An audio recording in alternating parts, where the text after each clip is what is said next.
Ikli lang po yung mensahe. Hindi ko na po. Pero mayroon po akong isang tanong sa inyo. Ang tanong, gusto niyo bang yumaman? Dito, yes ng yes eh. Dito sa kabila, gusto niyo bang yumaman?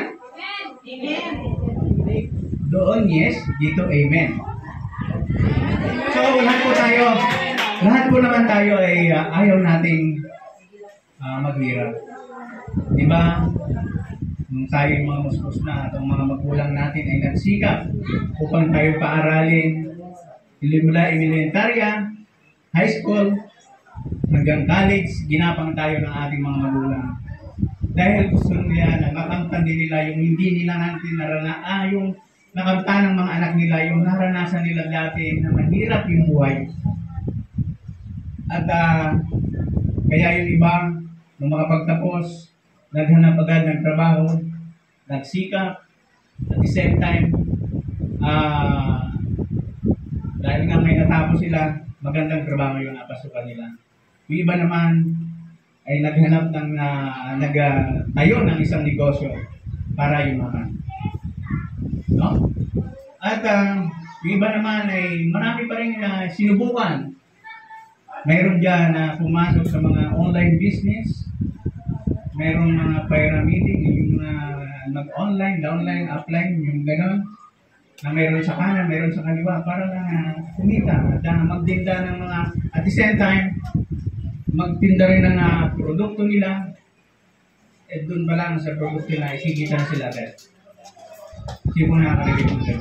Sino pa nga po yung sinubukan na mag-ganon? Wala pa?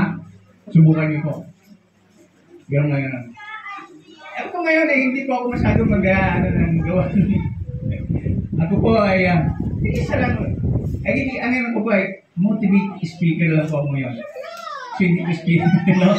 Kaya ini-encourage ko yung lahat na lalo yung mga youth, no? Yung mga kabataan, magsikap kayo sa inyong pag-aaral at na makamit nyo yung hinahangan nyo na buhay na hindi man kaya kagandahan, no? Hindi naman yung kasaganaan, pero at the same time, nakakaraos tayo sa buhay. No? Amen?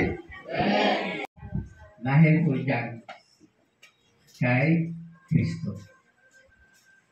Rich through Christ. Yan.